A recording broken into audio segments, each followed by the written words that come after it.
Božské srdce Ježišovo, daruj pokoj našim rodinám, ako si nám to prislúbilo.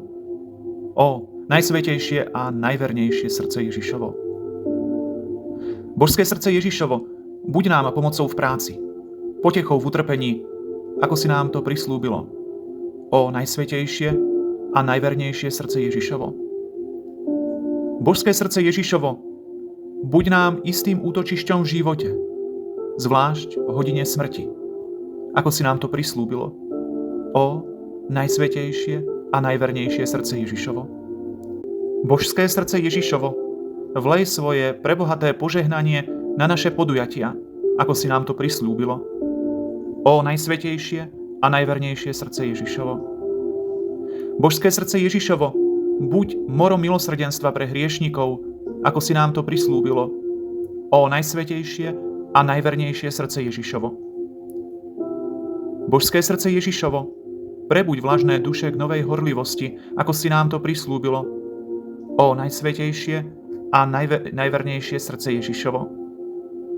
Božské srdce Ježišovo, daj horlivým dušiam pokoru v dokonalosti, ako si nám to prislúbilo.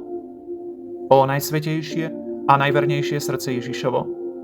Božské srdce Ježišovo, požehnaj všetky domy, v ktorých tvoj obraz vyvesený a uctievaný býva, ako si nám to prislúbilo. Ó, najsvätejšie a najvernejšie srdce Ježišovo. Božské srdce Ježišovo, daj milosť tým, ktorí na spáse ľudských duší pracujú, aby sa i najzatvrdenejšie srdcia obrátili, ako si nám to prislúbilo. Ó, najsvätejšie a najvernejšie srdce Ježišovo. Božské srdce Ježišovo, vpíš do seba všetkých, ktorí tvoju úctu rozširujú, ako si nám to prislúbilo. Ó, najsvätejšie a najvernejšie srdce Ježišovo. Božské srdce Ježišovo, dopraj milosť vytrvalosti až do konca a dovoľ prijať sviatosť zmierenia všetkým, ktorí 9 po sebe nasledujúcich mesiacov každý prvý piatok svätým príjmaním k tebe sa blížia. Buď im útočišťom v hodine smrti, ako si nám to prislúbilo. Ó, najsvätejšie a najvernejšie srdce Ježišovo. Božské srdce Ježišovo, víťaz a panuj nad zlým duchom a všetkými svojimi nepriateľmi, ako si nám to prislúbilo. Ó, najsvätejšie a najvernejšie srdce Ježišovo. Modlíme sa.